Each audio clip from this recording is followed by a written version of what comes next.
The Great Hall of the Galactic Council had never seen such panic. Ambassador Kale's forearm shook as he stood before the massive assembly. His blue skin had turned pale, and his 3 eyes darted nervously between the hundreds of alien delegates. 3 days, he said, his voice barely a whisper. 3 days of complete silence from Earth. The hall erupted into chaos. Species from across the galaxy began talking at once, their voices creating a horrible mix of sounds. Some delegates clicked, others whistled, and a few made deep growling noises. But they all meant the same thing: fear. Commander Yoon sat in the human section of the hall, watching the panic spread. He was one of only 12 humans on Nexus Prime, the capital world of the Galactic Council. His dark eyes stayed calm, but inside, his heart was racing. Earth had gone silent. Not just quiet, completely silent. For 300 years, Earth had been the loudest planet in the galaxy. Human radio signals, television shows, internet chatter, and music had flooded space with constant noise. Other species often complained about how much humans talked. They called it human static and said it was annoying. Now that static was gone. "Order, order," shouted the council speaker, a tall creature with gray skin and no visible mouth. The noise in the hall slowly died down. "Commander Yoon, please explain what this means." Yoon stood up slowly. All eyes in the hall turned to him. He felt the weight of their stares and cleared his throat. "I don't know," he said honestly. "Earth's communication array has never failed before. It broadcasts automatically every hour, sending news, entertainment, and status reports to the galaxy. The system has backup power, backup generators, and backup backups. For it to go completely silent," he didn't finish the sentence. He didn't need to. Everyone in the hall knew galactic history. When a species went silent, it meant one of two things. Either they were all dead, or they had become something dangerous. "We need to investigate," said Admiral Vex, a reptilian creature from the Outer Rim. "Send a survey ship immediately." "Already done," Yoon replied. "Captain Park is leading a mixed crew to the Sol system on the starship Star Whisper. They should reach Earth in 6 days. The hall fell quiet again. 6 days felt like forever when nobody knew what had happened to 4 billion humans. On board the Star Whisper, Captain Park stared at the navigation display. She was human, one of the few who worked on mixed alien crews. Her black hair was tied back in a tight bun and her hands gripped the control panel. "Still no signals from Earth," reported Lieutenant Kai, a green-skinned alien from the inner worlds, not even automated systems. Park nodded. She had been trying to contact her home planet for 3 days. Her family lived in Seoul, her friends in Busan. Were they all dead? Were they in danger? The questions ate at her mind. "Captain," called Dr. Zim from the science station. "We're picking up something strange." "What kind of strange?" Park asked. "Power readings from Earth's moon. Big ones. And there's construction heat signatures all across the surface." Park walked over to look at the screen. Red and yellow dots covered the moon's surface like a rash. Each dot represented massive energy output. "How is that possible?" she asked. "The moon only had 3 small research stations." "Not anymore," Zim said quietly. The Star Whisper continued toward Earth. As they got closer, more strange readings appeared on their screens. Jupiter's moon showed signs of mining operations that hadn't been there 6 months ago. Saturn's rings had new structures floating in them. Most strange of all, there were ships moving between the planets, ships that didn't match any human design in the databases. "Captain," said Communications Officer Wren, "I'm detecting something else." "What now?" "A signal. Very low frequency, very weak. It repeats every 24 hours. Park felt her heart skip. "Can you decode it?" Wren worked at his station for several minutes. His tentacles moved quickly over the controls, adjusting frequencies and filters. Finally, he looked up. "It's just numbers. Coordinates, I think. And a timestamp." "Coordinates to where?" "Unknown. They don't match any location in our star charts." The bridge fell quiet except for the hum of the ship's engines. Park stared at Earth on the main screen. Her home looked normal from this distance, blue and green and beautiful. But something was very wrong. "Captain," said Tactical Officer Nex, "I'm reading energy signatures around Earth that shouldn't be possible." "Show me." The main screen changed to show a tactical display. Red dots appeared around Earth, hundreds of them. They formed rings around the planet, like invisible shields. "Those are weapon platforms," Nex said, his voice shaking. "Big ones. The energy readings are off the charts." Park felt cold. "Humans don't have weapons like that." "They do now," Nex replied. The Star Whisper moved closer to Earth. As they approached, more surprises appeared. Massive space stations orbited the planet, hidden from normal sensors. Ship construction yards floated near the moon, building vessels the size of cities. And everywhere there were defenses. "Captain," Ren called out, "I'm getting a transmission." "From Earth?" "Yes. It's just one word." Park waited. The bridge crew all looked at the communication station. "Leave." The single word came through, the speakers in perfect English. The voice was calm, human, but completely cold. "Repeat that," Park said quickly. Nothing. The transmission ended. "Try to respond," she ordered. Ren worked his controls frantically. "I can't. They've blocked our communications." Park looked at the tactical display again. Those red dots around Earth had moved. They were all pointing at the Star Whisper now.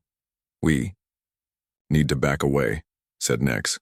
"Those weapons are tracking us." "No," Park said firmly. "We need answers. Earth is my home. These are my people." "Captain," Zim said quietly, "I don't think they're your people anymore." Before Park could respond, alarms started blaring throughout the ship. The tactical display showed dozens of new contacts appearing around them, ships that had been completely invisible until now. "How many?" Park asked. 37 vessels, Nex reported. "All human design, but modified. Their weapon signatures are incredible." "Are they hostile?" "Unknown. They're just watching us." Park stared at the screen. 37 human ships surrounded the Star Whisper, but they hadn't fired. They were waiting for something. "This is Captain Park of the GSV Star Whisper." She broadcast on all frequencies. "I am human. I am coming home. Please respond." For long minutes, nothing happened. Then a new voice came through the speakers. This one was warmer, more familiar. "Captain Park, we know who you are. We've been monitoring your ship since you left Nexus Prime." "Who is this?" "Commander Jin of Earth Defense. You need to turn around and leave our system immediately." "I won't leave without answers," Park said. "What happened to Earth? Why did we go silent?" A long pause followed. Park could hear the bridge crew breathing around her. "Because," Jin finally replied, "we discovered that silence is the only way to survive what's coming." The transmission ended. The human ships around them began to move away, disappearing from sensors as quickly as they had appeared. Park stared at Earth on the main screen. Her beautiful blue home looked the same as always, but now she knew the truth. Earth hadn't gone silent because something bad had happened to it. Earth had gone silent because something bad was coming to the galaxy. And somehow, 4 billion humans had decided that the only way to survive was to disappear from the universe's awareness entirely. The silence wasn't a cry for help, it was a warning. Dr. Hana pressed her face against the observation window of the research vessel Deep Survey. 6 months had passed since Earth went silent, and the scientific community across the galaxy was in chaos. Every species wanted to know what happened to the humans. "Still no response to our signals," reported Captain Minho from the bridge. His voice echoed through the ship's communication system. "We're 3 days out from Earth's outer detection grid." Hana nodded and turned back to her instruments. As the galaxy's leading expert on human behavior, she had been chosen to lead this investigation. Her green skin marked her as Kitharin, a species known for their analytical minds and patience. But even her patience was being tested. The humans had been loud for centuries. They broadcast everything. Their news, their entertainment, their arguments, even their cooking shows. Other species found it annoying, but scientists like Hana found it fascinating. Humans were chaotic, emotional, and unpredictable. They were also incredibly creative. Now they were silent. And silence from humans was terrifying. "Dr. Hana," called Lieutenant Baum from the sensor station. "I'm detecting something strange." "What kind of strange?" "We're being scanned. Continuously. From multiple sources." Hana walked over to look at the display. Lines of energy crossed back and forth across their ship, probing every surface, every system. "Where are the scans coming from?" Baum adjusted his controls, trying to trace the signals. "Everywhere. The asteroid belt, the outer planets, even empty space. There are sensors hidden all throughout this system." "Hidden how?" "Stealth technology, better than anything in our databases." Hana felt a chill run down her spine. The humans had always been behind other species in technology. Their ships were slower, their weapons weaker, their defenses basic. But now they had sensor networks that could hide from the galaxy's most advanced detection systems. "Captain Minho," she called to the bridge. "Are you seeing this?" "Yes, Doctor. We're being watched by at least 50 separate sensor arrays, and that's just what we can detect." The deep survey continued toward Earth.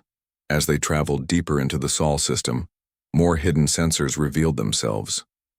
They were everywhere, in the moons of Jupiter, floating in Saturn's rings, buried in asteroids, hidden behind the sun itself. "This is incredible," Hana whispered. "They've turned their entire star system into a surveillance network." "But why?" asked Dr. Wan, her research assistant. "What are they watching for?" Before Hana could answer, new alarms sounded. The ship's defensive systems had activated automatically. "What's happening?" Hana called to the bridge. "We're being targeted." Minho replied, his voice tight with stress. "Multiple weapon locks from unknown sources." Hana rushed to the bridge. The main screen showed their tactical situation, and what she saw made her blood freeze. Red dots surrounded them. Hundreds of them. Weapons platforms hidden throughout space were all pointing at their small research ship. "How many?" she asked. "I count 312 separate targeting systems," reported Tactical Officer Lee. "All human technology, but advanced beyond. Anything in our records, or are they going to fire?" "Unknown, they're just waiting." Hana stared at the screen. The humans weren't attacking, but they had enough firepower pointed at the deep survey to destroy a battle fleet. "Try to contact them," she ordered. Communications Officer Park tried multiple frequencies but got no response. The targeting systems continued to track them, but no shots were fired. "This is a test," Hana realized suddenly. "What kind of test?" Minho asked. "They're studying us, learning about our technology, our capabilities, our intentions. Every second we stay here, they're gathering data." As if to prove her point, new scanning beams swept across their ship. These were different from the first ones, more intense, more focused. They probed the ship's computer systems, its weapon capabilities, even the biological signatures of the crew. "They're downloading our computer files," Park reported. "I can't stop it." "Let them," Hana said quietly. "Doctor, if we resist, they might see us as hostile. Let them learn what they want to know." The scanning continued for 20 minutes. During that time, the hidden sensors mapped every system on their ship, analyzed every crew member, and copied their entire database. Then suddenly, it stopped. "All targeting systems have disengaged," Lee reported. "The weapons are no longer aimed at us." "Why?" Minho asked. Before anyone could answer, a new contact appeared on their sensors. A ship was approaching from the direction of Earth, a human ship, but unlike any they had seen before. It was sleek, dark, and moved with incredible speed. "Incoming." "Transmission," Park announced. "Put it through." The voice that came through the speakers was human, female, and completely calm. "This is Commander Sue of Earth Defense. You have been cleared to continue your approach, but you will follow our designated route exactly. Any deviation will be considered hostile." "We understand," Minho replied. "We're here on a peaceful scientific mission." "We know. We've analyzed your crew, your ship, and your mission parameters. You have Dr. Hana aboard. She's published 17 papers on human behavior and culture." Hana felt surprised. You've read my research? We've read everything, Doctor. Every scientific paper, every news report, every casual observation about humans published in the last 50 years. We know what the galaxy thinks of us. A new course appeared on their navigation display, a winding path that took them past several planets and moons. Follow that route, Commander Sue continued. Do not scan anything you pass. Do not record anything you see. If you violate these rules, you will be destroyed immediately. The transmission ended, leaving the bridge in silence. Should we follow their course? Minho asked. Hana looked at the navigation display. The route would take them near several moons and asteroids, giving them glimpses of whatever the humans were building. Yes, she decided. But everyone be very careful. Don't activate any recording systems. The deep survey followed the designated path. What they saw along the way shocked them all. Jupiter's moon Europa had been completely transformed into a massive shipyard. Hundreds of vessels were under construction, all using designs that didn't exist in any database. Saturn's rings contained dozens of hidden space stations, each one bristling with weapons and sensors. The asteroid belt had been turned into a mining operation so vast it was reshaping the entire region. And everywhere there were defenses, weapon platforms, shield generators, and automated defense systems that could destroy entire fleets. They've militarized their entire star system, Hana whispered. In 6 months? One asked. That's impossible. Unless they'd been planning it. For years, Hana replied. As they approached Earth, the scale of the transformation became clear. The planet was surrounded by orbital stations, each one massive beyond belief. The moon's surface was covered with construction projects that glowed with energy. Dr. Hana, Sue's voice returned. You're wondering how we accomplished all this so quickly. Yes, Hana admitted. We didn't build this in 6 months. We've been building it for 3 years, in secret. While the galaxy watched our entertainment programs and listened to our music, we were preparing. Preparing for what? A long pause followed. When Sue spoke again, her voice was deadly serious. For the end of everything. The deep survey reached Earth's outer orbital zone. What Hana saw there changed everything she thought she knew about humans. Massive space stations drifted in perfect formation, each one capable of supporting millions of people. But these weren't just cities in space, they were arcs. You're planning to leave, she realized. We're planning to survive, Sue replied. And we've been watching the galaxy very carefully to decide who might survive with us. What do you mean? Every ship that has approached our system in the last 6 months has been scanned, analyzed, and evaluated. Every species, every crew member, every intention has been cataloged. Hana felt cold. You've been studying us. Yes. Because what's coming will destroy everything, and we need to choose who to save. The transmission ended, leaving Hana staring at Earth through the observation window. The planet looked peaceful from space, but she knew now that it was the center of the most massive evacuation plan in galactic history. The humans hadn't gone silent because they were afraid. They had gone silent because they were preparing to abandon the galaxy itself. And they had been watching everyone else, deciding who was worth saving. Admiral Su Jin stood in the command center buried 3 kilometers beneath the Swiss Alps. The massive underground facility hadn't existed 2 years ago. Now it was the heart of humanity's greatest secret, the place where they planned the survival of their entire species. Holographic displays surrounded her, showing the positions of every alien ship in the Sol system, every vessel movement within 50 light-years, and every intercepted communication across 3 spiral arms of the galaxy. The humans had been busy while the rest of the universe assumed they were just making noise. Status report, she called out to the room full of officers and scientists. Colonel J stepped forward from the tactical station. His young face looked tired from months of endless planning. All deep space monitoring stations are operational, Admiral.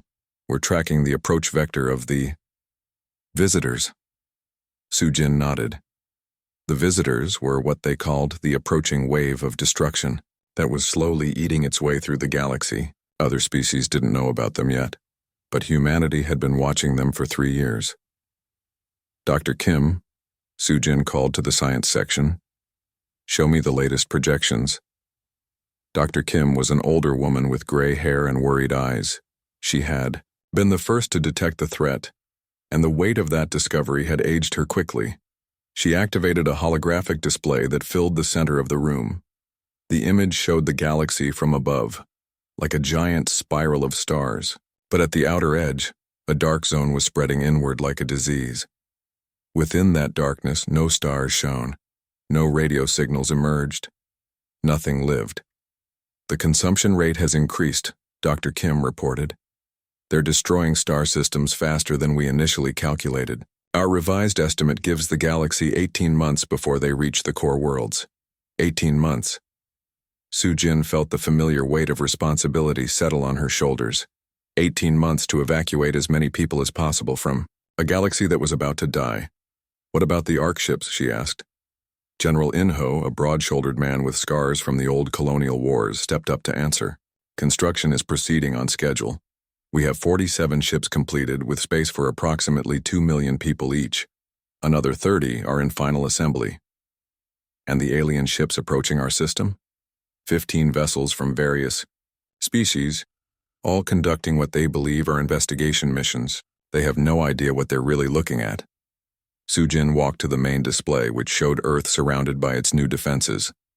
To alien observers, it looked like humanity had suddenly become militaristic and dangerous. They couldn't see the truth, that every weapon platform was actually a piece of evacuation infrastructure disguised as a defensive system. Minister Young, she called to the diplomatic section. What's the status on the moral debate? Minister Young was a thin woman with kind eyes who carried the hardest job in human government. She had to help decide who to tell about the approaching doom and who to let live in ignorance. The World Council is still divided, she reported. Half want to warn the galaxy immediately. They believe every species deserves a chance to prepare. And the other half? They believe that revealing the threat will cause panic and chaos that will prevent anyone from preparing properly. Mass hysteria could destroy our only chance of saving some remnant of galactic civilization. Sujin understood both positions.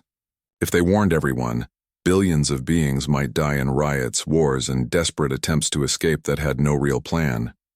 If they stayed silent, those same billions would die anyway. But some might be saved through humanity's careful evacuation planning. Dr. Kim, she said, show them the reconnaissance data. The holographic display changed to show detailed images of the approaching threat. The visitors weren't ships in any conventional sense.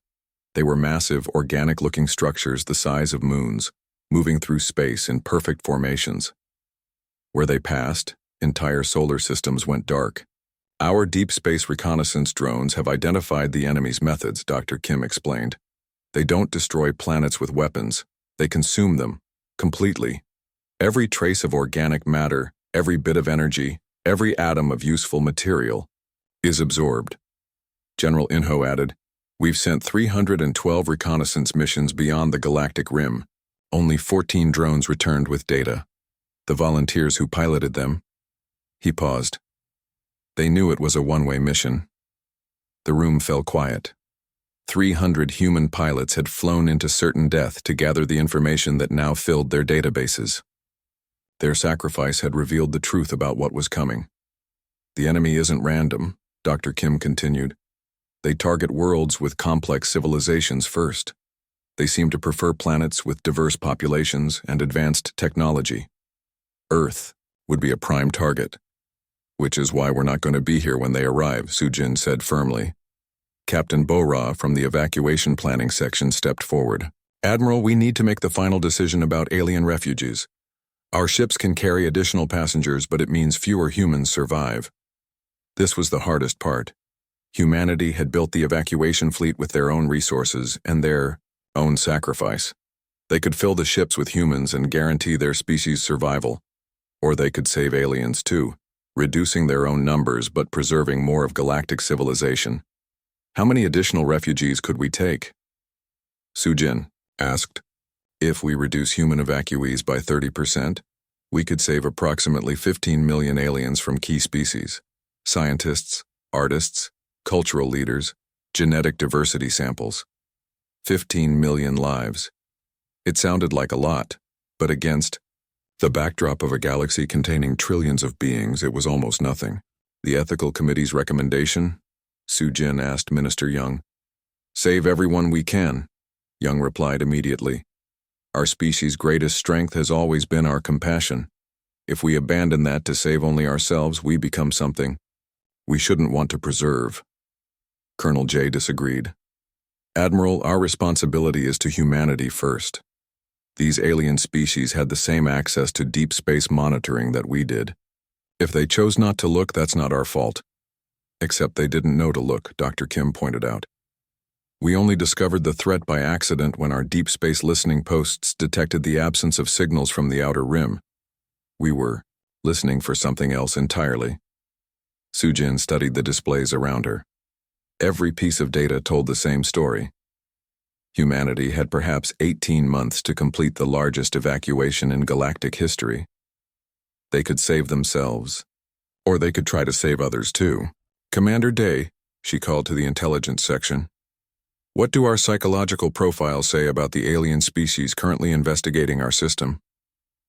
Commander Day was a young woman with sharp eyes who had spent months analyzing every alien crew member who approached Earth. Mixed results, Admiral. The Kytheran scientists are genuinely curious and would likely cooperate with evacuation procedures. The Vrex military observers are suspicious but disciplined. The civilian crews from the inner worlds are just confused. Could they handle the truth? Some could, others would panic. A few would try to warn their governments, which could trigger exactly the kind of galactic chaos we're trying to avoid. Su-Jin made her decision. We tell them, she said firmly. Selected individuals from each investigating team. We show them the evidence, explain our evacuation plan, and give them a choice. They can return to their people and try to organize their own survival efforts, or they can stay and help us save who we can. The room stirred with surprise. It was a risky decision that could expose their entire plan. Admiral, General Inho protested, that could compromise everything we've built. It could, she agreed. But Minister Young is right. If we lose our compassion, we're not worth saving anyway. She turned to address the entire command center. Continue the evacuation preparations. Begin discreet contact with the alien investigation teams, and send one more deep space reconnaissance mission to get updated information on the enemy's approach. Speed. Admiral, Colonel J asked quietly, what if the aliens reject our offer and warn the galaxy anyway? Su-Jin looked at the holographic display showing Earth's defenses. They weren't really weapons. They were pieces of evacuation infrastructure designed to look threatening. But they could be weapons if necessary. Then we'll have to decide what our survival is worth, she said. The command center continued its work, planning humanity's exodus from the galaxy. But now they faced a new challenge. Whether to save their species alone, or risk everything to preserve the best of galactic civilization. Outside, alien ships continued their investigations, unaware that they were looking at the most massive rescue operation in history. The humans watched them carefully, evaluating each crew, each species, each individual. Who could handle the truth? Who was worth saving? Who could be trusted with the future? Time was running out and humanity had to choose. Commander Tay walked through the halls of Nexus Prime, the galactic capital, for the first time in 8 months. Every alien he passed stopped and stared. To them, he was a ghost. Humans were supposed to be extinct, or transformed into something unrecognizable. Instead, he looked exactly the same as before, but his presence sent waves of fear through the station. The Galactic Council chamber was packed beyond capacity. Representatives from hundreds of species had gathered to hear what the human had to say. Some had traveled for weeks to be there. The silence was so complete that Tay could hear his own breathing. Thank you for seeing me, he began, his voice carried by the chamber's translation systems to every species present. I know many of you believed humanity was gone. We're not gone, but we need to talk about what is. He activated the holographic projector he had brought with him. The chamber, filled with a three-dimensional image of the galaxy, beautiful and bright with billions of stars. Then the image changed, showing the outer rim where a growing darkness consumed everything in its path. This is what we discovered 3 years ago, Tay explained. A force moving through our galaxy, destroying everything it encounters. We call them the Devourers. The chamber erupted into chaos. Delegates from different species began shouting, clicking, whistling, and growling all at once. The council speaker slammed his staff repeatedly to restore order. "How do you know this?" demanded Ambassador Vex of the Reptilian Confederation. "Our deep space monitors show nothing." "Because you're not looking in the right places," Tay replied calmly. "Your monitors watch for ships, energy signatures, and communication signals. The Devourers leave none of those things behind. They leave nothing behind." He changed the holographic display to show detailed images captured by human reconnaissance drones. The crowd fell silent again as they saw the massive organic structures moving through space like living moons. These images were taken by volunteer human pilots who flew suicide missions beyond the galactic rim. Tay continued. "We lost over 300 brave people getting this information. They knew they would never return, but they went anyway." Captain Nari of the Earth Vessel Sanctuary stood up in the human section. She was one of 12 humans in the chamber, and her presence had been causing whispers all morning. "I was part of the reconnaissance program," she announced. "I flew to the edge of the galaxy and back. What I saw there will haunt me forever." She activated her own projector, showing readings and data from her mission. "The Devourers don't attack planets, they consume them. Completely. When they're finished with a solar system, there's nothing left but empty space. No debris, no radiation, no trace that anything ever existed there." Dr. Dong Ho, humanity's chief xenobiologist, stepped forward to address the scientific community in the chamber. "We've analyzed their behavior patterns," he said. "They're not random destroyers. They're intelligent, methodical, and they have preferences. They target systems with complex civilizations first. Worlds with diverse populations, advanced technology, and rich ecosystems are their primary goals. The implications hit the crowd like a physical blow. Every advanced species in the galaxy would be a target. "How long do we have?" asked Dr. Zara of the Academic Coalition. Tay changed the display to show the Devourers' projected path through the galaxy. Based on their current consumption rate, they will reach the core worlds in 18 months. This time, the chaos couldn't be controlled. Delegates began screaming at each other, demanding action, making accusations, and proposing desperate plans. Some called for immediate evacuation of their homeworlds. Others insisted on building massive defense fleets. A few suggested surrender negotiations. "Silence," roared the council speaker. "Commander Tay, what does humanity propose we do about this threat?" Tay looked around the chamber at hundreds of alien faces filled with fear and confusion. This was the moment he had dreaded. "We propose to leave," he said simply. The chamber fell into shocked silence. "Leave?" Ambassador Kell asked. "Leave where?" "The galaxy," Tay replied. "Humanity has been building evacuation ships for 3 years. We call them ARC ships, massive vessels capable of supporting millions of people during the journey to the Andromeda Galaxy." Captain Nari activated another display showing the human evacuation fleet. Dozens of enormous ships hung in space near Earth, each one the size of a city. "We're not planning to fight the Devourers," she explained. "Our analysis shows that resistance is impossible. They've consumed civilizations far more advanced than ours. The only rational response is evacuation." "You're running away," accused General Moore of the military alliance. "We're surviving," Tay corrected, "and we're prepared to take others with us." This statement sent new waves of shock through the chamber.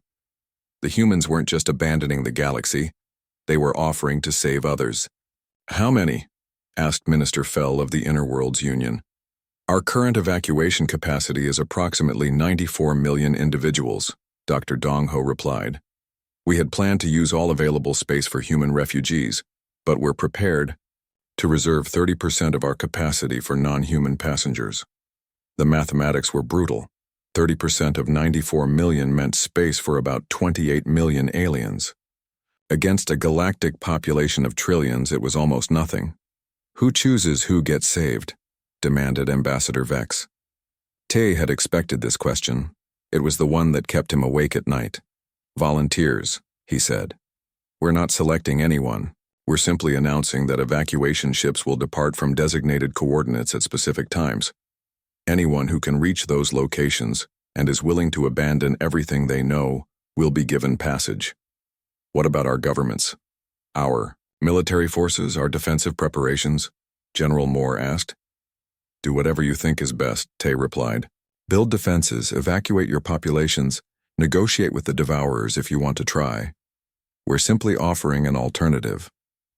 Captain Nari stepped forward again. But understand this. Our evacuation timeline is fixed. The devourers will reach the outer colonies in 8 months. We begin departure procedures in 6 months. Any being who wants passage on our ships needs to be at the evacuation coordinates by then. And if we choose to fight instead? Asked Admiral Rex of the Defense Coalition. Then you fight, Tay said. We'll monitor the situation and hope you succeed, but we won't be here to see the outcome.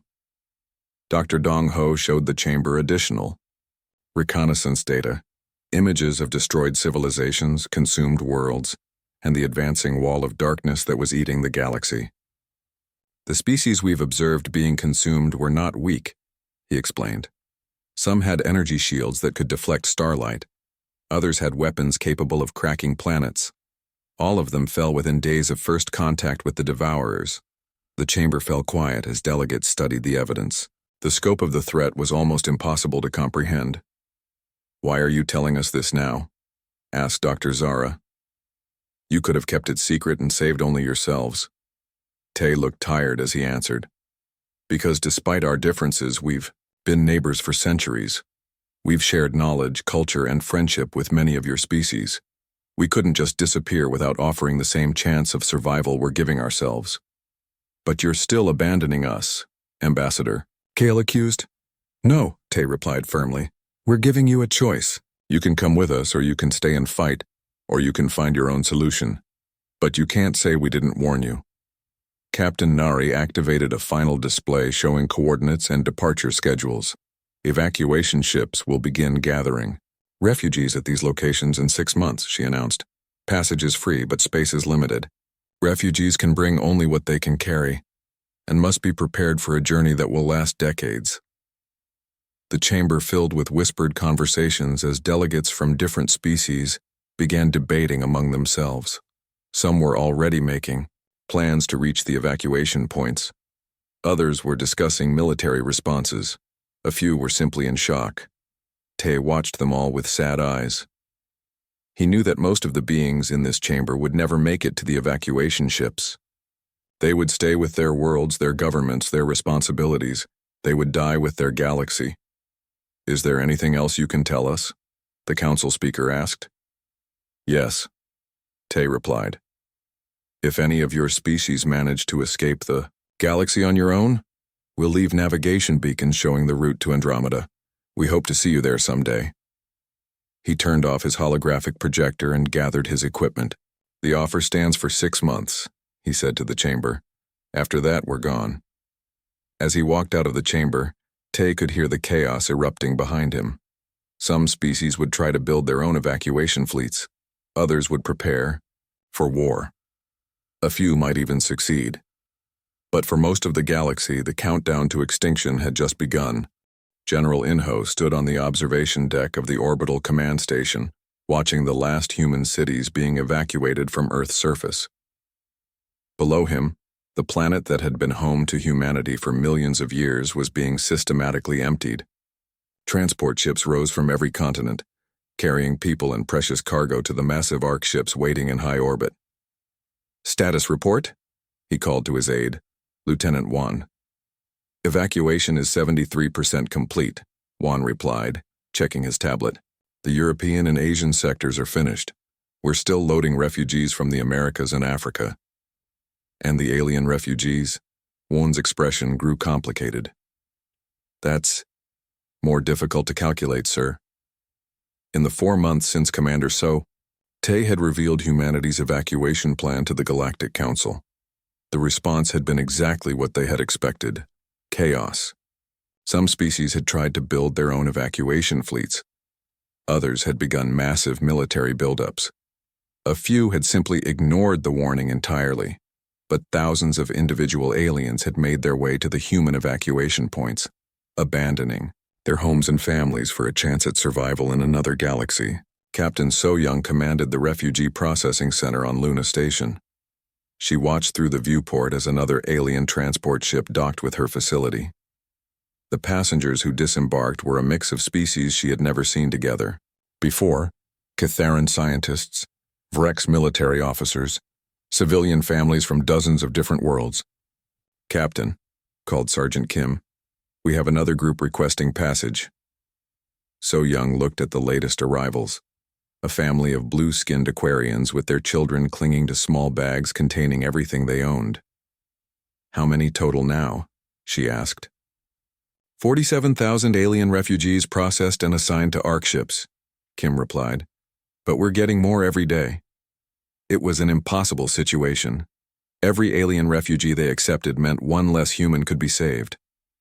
But looking at the families, the scientists, the artists, and the desperate individuals who had abandoned everything for a chance at life, So-Young couldn't bring herself to turn them away. "Process them," she ordered. "Find space somehow." Meanwhile, Engineer Kyung worked frantically in the construction bays surrounding Earth. The ARC ships were marvels of engineering, each one capable of supporting 2 million people for decades of interstellar travel. But they had been designed for humans, and now they were being modified to accommodate dozens of different species with different needs. "The atmospheric systems need complete redesign," Kyung explained to his team. "Humans breathe oxygen and nitrogen. The Aquarians need higher humidity. The Vrex require different atmospheric pressure. The crystalline species from the outer rim don't breathe at all. They absorb energy directly." His assistant, Dr. Park, looked exhausted. "Is it even possible to make ships that can support everyone?" "It has to be possible," Kyung replied grimly, "because we're running out of time." Through the construction bay windows, he could see the first signs of the approaching danger. Long-range sensors had detected the Devourer's advance fleet entering the galaxy's middle rim. Entire star systems were going dark, their lights snuffed out like candles in the wind. On Earth, the evacuation continued with desperate efficiency. Captain Bora commanded the transport operations from Seoul Spaceport, one of the last major facilities still operating on the planet's surface. "Next group, move quickly," she called to the crowd of refugees waiting to board. The mix of species was startling. Human families carrying crying children, Catharan scientists with their research equipment, elderly Vrex veterans who had chosen exile over certain death. A young human girl tugged at Bora's uniform. "Captain, are we really leaving Earth forever?" Bora knelt down to look the child in the eyes. The question broke her heart, but she had to be honest. "Yes," she said gently, "but we're going to find a new home. A safe home." "Will it be as beautiful as Earth?" Bora looked out the spaceport window at the green hills and blue sky of her homeworld. "I hope so," she whispered. As the evacuation continued, reports came in from across the galaxy. The Devourers had reached the Middle Rim territories, and the first direct battles had begun. The results were exactly what humanity had predicted: complete annihilation. The hegemony of Corvin had been one of the galaxy's major military powers. Their fleet consisted of 10,000 warships, each one capable of destroying planets. They had laughed at humanity's warnings and prepared for glorious battle. They lasted 6 hours. The Vrex Empire had constructed massive orbital defense platforms around their homeworld, energy shields that could deflect attacks from entire fleets, weapons that could shatter moons. The Devourers consumed everything in 18 minutes. The academic worlds of the Inner Ring had tried negotiation, broadcasting mathematical proofs of their civilization's value and complexity. There was no response. There were never any survivors to report what the Devourers actually were. Admiral Sujin received these reports in the underground command center that coordinated the evacuation. Each fallen civilization was marked on the galactic display with a growing field of darkness. "How much time do we have?" she asked Dr. Kim. "The Devourers are moving faster than our initial projections," Kim replied. "They seem to be accelerating as they consume more systems. I estimate 6 weeks before they reach Earth." 6 weeks. Sujin looked at the evacuation statistics. They were behind schedule. Can we be ready in time?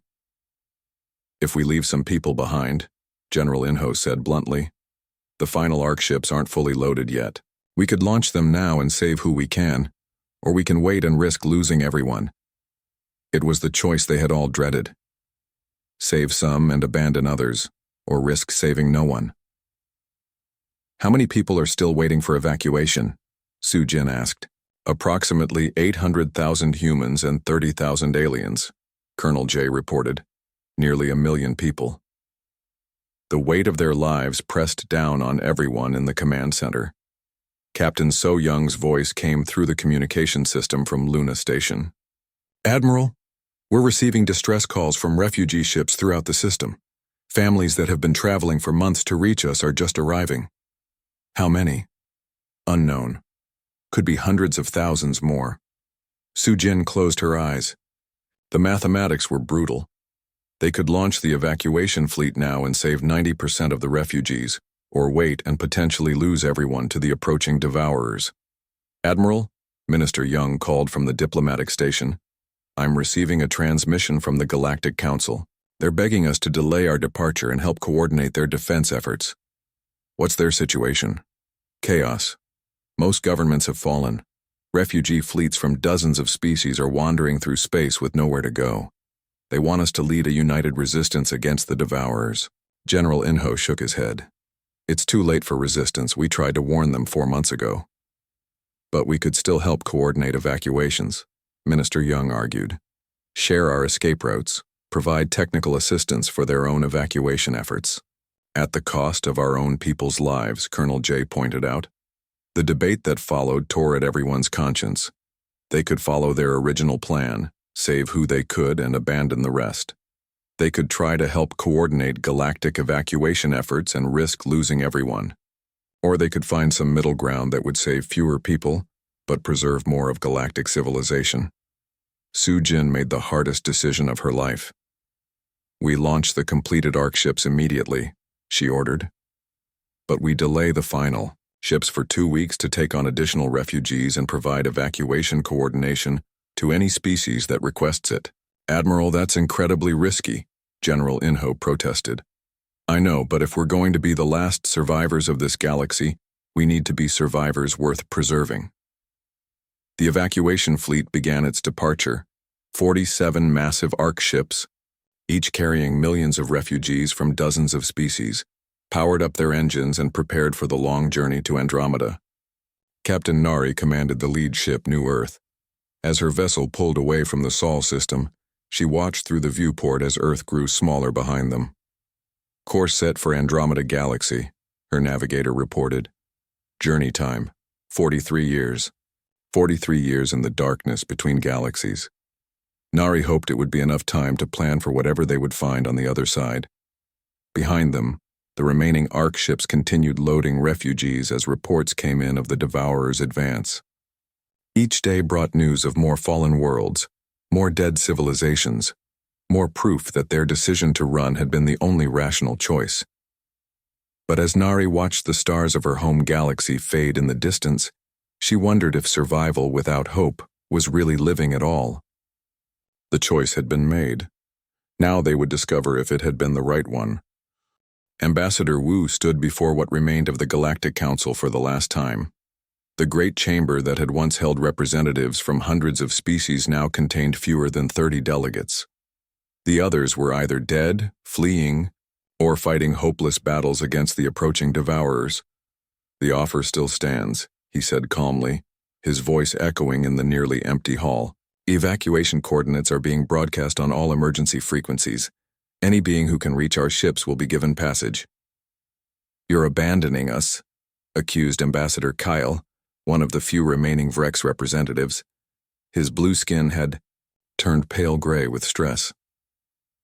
Your species could help coordinate the defense of the galaxy, but instead you run. Wu looked at him with sad eyes. Ambassador, your empire's greatest fortress world fell to the Devourers in 18 minutes. What defense do you think we could coordinate? The truth hung heavy in the air. Every major military power in the galaxy had tried to fight. The Corvin hegemony, the Reptilian Confederation, the Crystal Collective, all had thrown their most advanced weapons at the approaching darkness. All had been consumed without even slowing the enemy down. The final evacuation ships depart in 72 hours, Wu continued.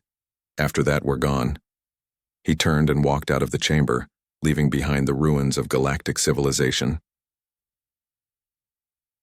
On 9, Earth Captain Bond led the final evacuation efforts. His job was the hardest of all.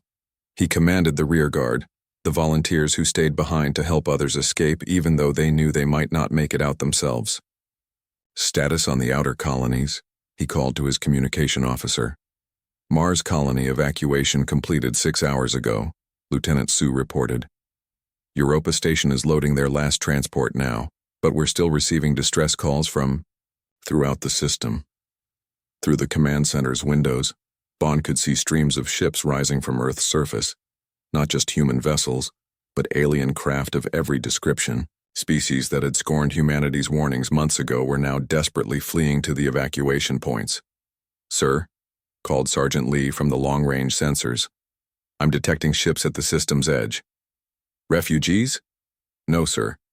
Unknown configuration. Energy signatures unlike anything in our database." Bond felt ice in his veins. "Are they devourers?" "Unknown. They're not approaching, just watching. The advanced scouts. The devourers had found them." "How much time do we have?" Lee worked frantically at his console. "Based on their movement patterns from other systems, maybe 48 hours before the main fleet arrives. 48 hours. The final evacuation ships weren't scheduled to launch for 72 hours.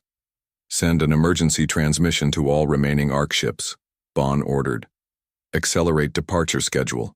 Launch in 24 hours, ready or not." Admiral Sujin received the transmission in the command bunker beneath the Swiss Alps. Around her, the underground facility was being systematically shut down as the last human government prepared to abandon Earth forever. "How many people are still waiting for evacuation?" she asked. "Approximately 200,000 humans and 60,000 aliens," Colonel J reported. "But more refugee ships are arriving every hour." "And our capacity on the remaining ARC ships?" "We can take maybe half of them. The ships are already overcrowded beyond safe limits. The final, terrible choice: leave immediately and save half the remaining refugees, or wait and risk losing everyone." Captain Min commanded the last ARC ship, New Earth. His vessel was the largest and most advanced of the evacuation fleet, a massive city ship designed to serve as the flagship of humanity's exodus. Through his bridge windows, he could see the frantic activity around Earth as the final evacuations proceeded. "Captain," called his communications officer, "I'm receiving transmissions from all over the galaxy." "What kind of transmissions?" "Goodbyes, sir. Final messages from colonies, outposts, and ships that know they won't make it to the evacuation points." Min closed his eyes. The galaxy was dying, and its final words were being broadcast into the void. "Record everything," he ordered quietly. "We'll carry their voices with us." The messages came from everywhere. Catheran scientists sharing their final research, Vrex military units making their last stand, families separated by impossible distances saying farewell to each other across the stars. Each transmission was a life ending, a world falling silent, a piece of galactic civilization disappearing forever. On Luna Station, Captain So Young coordinated the final refugee processing. The docking bays were packed beyond capacity as alien families crowded together, waiting for assignment to evacuation ships. "Captain," called Dr. Park, "we have a problem. The Aquarian families need water-filled compartments, but we're out of space to install them." So Young looked at the blue-skinned aliens holding their children. They had traveled for months to reach this place, abandoning their ocean world for a chance at survival. "Put them in the emergency supply compartments," she decided. "We'll figure out something during the journey." "Captain, those compartments aren't rated for living beings." "Then we'll make them work. We're not leaving anyone behind who made it this far." As the evacuation continued, the scouts at the edge of the system reported more devourer ships arriving. The enemy fleet was massive. Hundreds of organic vessels the size of moons moving with purpose and intelligence toward the inner system. General Inho watched the tactical displays with growing dread. "They're not approaching randomly," he observed. "They're surrounding us." "Surrounding us for what?" asked Dr. Kim. "To make sure nothing escapes." The realization hit everyone at once. The Devourers weren't just planning to consume the Sol system. They were planning to trap everyone inside it first. "Emergency acceleration of all departures," Admiral Sujin ordered. "Launch every ship that can fly, regardless of passenger load or supply status." The final exodus began. One by one, the massive ARC ships powered up their engines and lifted away from Earth's orbital facilities. Each ship carried millions of refugees, humans, aliens, and desperate families from species that had never cooperated before. Captain Min watched from the bridge of New Earth as his ship prepared for departure. The planet below him was still beautiful, blue and green and perfect. But it was no longer home. Home was now wherever the human race survived. "All systems ready for departure," his navigation officer reported. "Final passenger count?" 2.3 million souls aboard, sir, representing 47 different species. 2.3 million survivors from a galaxy that had contained trillions of beings. Set course for Andromeda Galaxy, Min ordered. Maximum velocity. As the ARC ships entered faster than light travel, they left behind more than just their home system. They left behind the dreams, hopes, and civilizations of an entire galaxy. But they also carried with them something precious, the memory of what had been and the hope of what might be again. The final transmission came from Earth itself, broadcast on all frequencies as the Devourer fleet closed in on the abandoned planet. "This is Earth," the message said simply. "We remember you all." The transmission repeated continuously, even as the first Devourer ships reached Earth's orbital zone. It continued as the massive organic vessels began their consumption of humanity's homeworld. It lasted until the very moment Earth itself was consumed, leaving nothing but empty space where a civilization had once thrived. But by then, the ARC ships were already deep in the darkness between galaxies, carrying their precious cargo toward an uncertain future. Captain Min stood on the observation deck of New Earth, watching the galaxy fade behind them. Around him, refugees from dozens of species looked back at the only home they had ever known. "Will we ever go back?" asked a young Kitharan girl, her green skin marking her as one of the galaxy's most analytical species. Min looked down at her, then back at the shrinking spiral of stars behind them. "Someday," he said quietly. "When it's safe again, when we're strong enough. We'll go back and remember what was there." The journey to Andromeda would take decades. During that time, the refugees would build new communities, new relationships, and new hopes. Children would be born who had never seen their parents' homeworlds. Cultures would blend and change.